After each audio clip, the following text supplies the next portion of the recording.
This is a study on gender in the book The Help by Kathryn Stockett from a pragmatics and sociopragmatics perspective.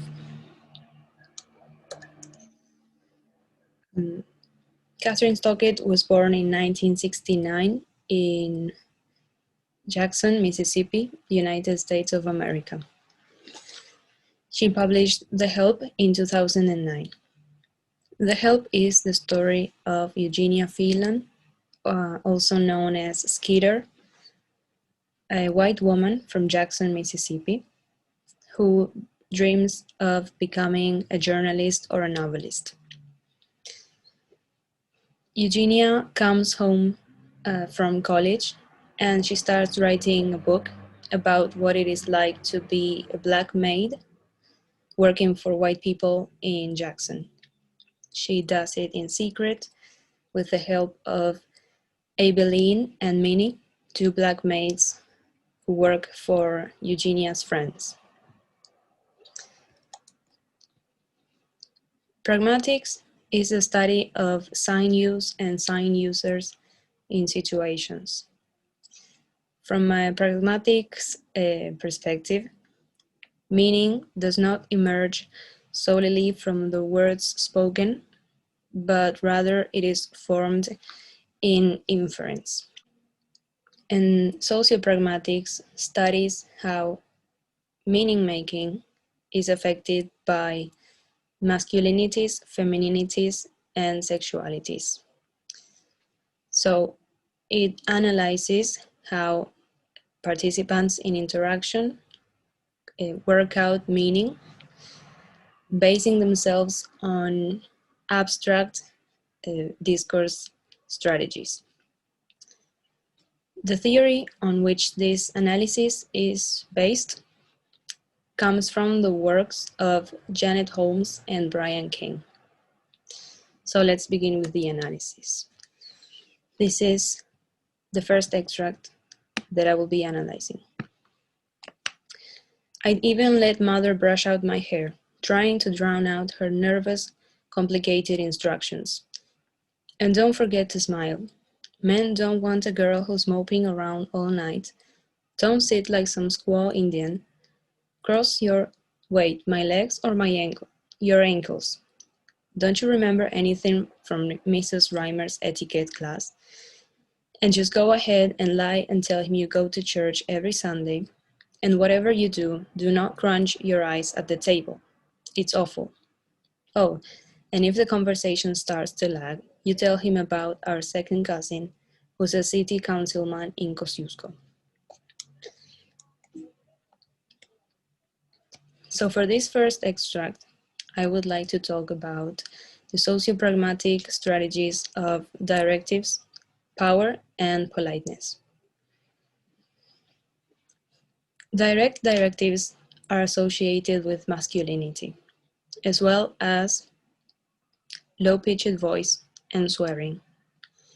This is so because men tend to have more power than women.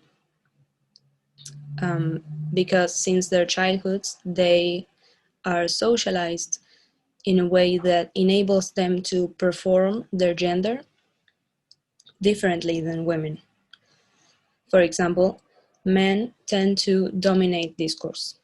They tend to speak more than women, take more speaking turns, and disruptively interrupt other speakers. These features are performed by Charlotte, who is Skeeter's mother, and she is giving her advice before she goes on a date.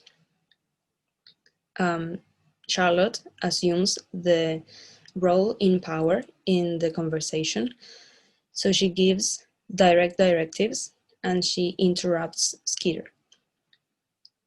Now, Charlotte assumes these masculine strategies because, as the postmodernist approach explains, gender is not stabilized and it is never truly finished. In fact, it is constantly transforming itself. So in this particular situation, Charlotte draws on the discursive strategies that will help her get her message across, despite gender normativities. Her desire to see her daughter get married comes from the sociocultural belief that all women should get married and have children in order to be successful in life. So every advice that she gives is based on the need to appeal to Stuart, who is the man that will take her on a date. So we can see how women transform themselves in order to appeal to men, because in this society, the one in the book, women need men to like them, and this gives men power. As regards to power, it can take many forms. It can be physical, economical, ideological, just to name a few. So in any particular interaction, participants may have different kinds of power, which they exercise in different ways.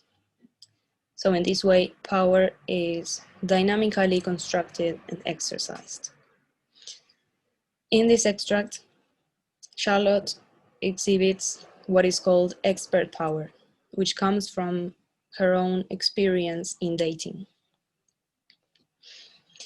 And this is the main reason why Skeeter actually pays attention to her, because she knows that her mother knows a lot more about the subject. Skeeter is an inexperienced woman when it comes to dating, so she respects that her mother takes the role in power in the conversation. Now, politeness is a sociopragmatic feature that relates to the speaker being in a lower position than the interlocutor. So the speaker might need help or simply seek to maintain solidarity and rapport. So Charlotte advises Skeeter to be polite, to smile, and to keep the conversation going, because Skeeter is in a lower position from Stuart, because she needs him to like her. So she's in that way seeking to maintain solidarity and rapport. Now for the second extract. No, he smiled. I mean, in life, what do you want? I took a deep breath, knowing what mother would advise me to say. Fine, strong kids, a husband to take care of, shiny new appliances to cook tasty yet healthful meals in. I want to be a writer, I said, a journalist, maybe a novelist, maybe both. He lifted his chin and looked at me then, right in the eye. I like that, he said, and then he just kept staring. I've been thinking about you. You're smart, you're pretty, you're, he smiled, tall. So in this extract, Skeeter uses the pragmatic strategy of inference to tell Stuart that she is not like the other women in Jackson. She says, I want to be a writer, which means that she didn't say that she wants to get married and have children, which is what she knows that her mother would advise her to say. She is straying away from society's expectations of women. And in doing so, she is taking a power position in the conversation, which initially belonged to Stuart. The power was held by Stuart because he was the man that Skeeter wanted to appeal to. But she decides to take control and put him in the lower position by telling him that she wants to be a writer. Skeeter feels confident and she feels in control of the conversation. So she chooses to ignore or flout the sociopragmatic norm that says that men should have the power in the conversation. This is an example of how different participants exercise power in diverse ways when they construct their own identities and roles in the conversation. Skeeter feels a renewed feeling of confidence because previously that evening, Stuart told her that he liked that she speaks her mind and that she's not like the other women in Jackson. So Stuart's response is positive. He says that she's smart, she's pretty, she's tall, and with this, he wants her to know that he is aware that she's different because she is smart and she is tall.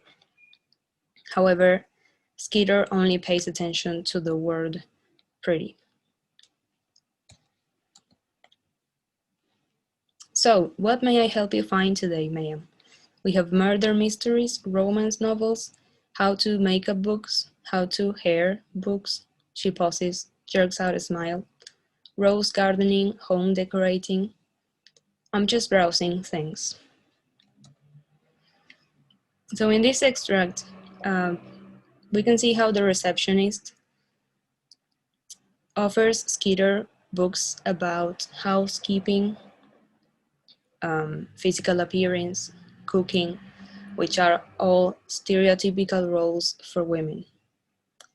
Furthermore, she emphasizes the word hair because she feels that Skeeter should change her hairstyle because it does not comply with society's expectations. Her friends, her mother, even herself think that she should change her appearance to be prettier. Her mother even buys an expensive artifact from New York to straighten her hair. Now, this extract is a great example of how power is exercised in silence and how the norms of the most powerful groups are assumed and taken for granted in most situations. Because Skeeter is a woman, people think that she should abide to society's expectations, and they don't care to be explicit about it, to tell her so, because there is a systemic power that enables them to do so. However, despite this rudeness from the receptionist, Skeeter is polite. She says thanks because she needs empathy from the receptionist because she is looking for books about Black history, and that is frowned upon. So she needs to maintain solidarity in order to leave the library without raising any suspicion. Skeeter, Susie hisses from the desk, eyes wide. Did I really hear you have been seeing Stuart Whitworth? She puts a bit too emphasis on the you for me to keep up my smile. I act like I don't hear her and walk out into the bright sunshine. So this is another extract from the conversation with the receptionist. And now we're talking about how it seems weird for Skeeter to be dating this Stuart Whitworth. So here again, Susie is using that systemic power to comment on Skeeter's life rudely. And she does not pay attention to the way the words come out of her mouth because she is supported by society, which enables women to be mean to each other. So again, because Skeeter went to college and she does not has no interest in dating, people feel entitled to make such comments about her life. And this is how these discourses become naturalized and taken for granted. This is how the power acts silently in discourse. So this time, Skeeter does not keep up her politeness. She judges that Susie is not worth the effort, so she drops her smile and she walks out of the library without even replying to her.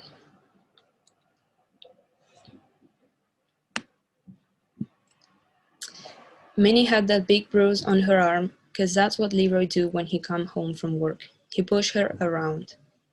Minnie crossed her arms up so that bruise wouldn't show. I ain't doing this no more. You making this too personal. I don't care about telling white people how it feel. So in this extract, the author refers to the domestic violence that Minnie is a victim of. Her husband, Leroy, beats her and she gets bruises.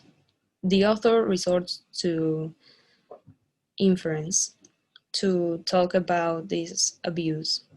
In this case, it is Abelin's voice saying that Leroy pushes Minnie around, and the implied meaning is that he beats her. Now, Minnie doesn't want to talk about it with anybody, and especially not in front of Eugenia, who is present in that moment, because she is a white woman. Minnie suffers from domestic violence because of her gender, which could mean that she might find support from other women. But here is when gender intersects other social categories such as race and class, because even though Eugenia is a woman, just like Minnie, who could suffer from the same, Minnie doesn't want to talk about it in front of Eugenia because Eugenia is white. And white women have discriminated her throughout her entire life instead of treating her as an equal. Separate but equal. Miss Healy said back to Miss Leafold, that's what Governor Ross Barnett says is right, and you can't argue with the government. So in this extract, two white women, Miss Healy and Miss Leafold, are talking about how people can't argue with the government, which carries legitimate power. That is to say, power due to position. And legitimate power is a central component of leadership. And it creates the normative, and it can hide any ideologies that can compromise the people in power. And that is the case with the government of Mississippi saying how white people and black people are equal because they want to create an image of empathy with black people when in reality they are promoting segregation, which is violent and which is the main cause of the murder of black people in the hands of white people.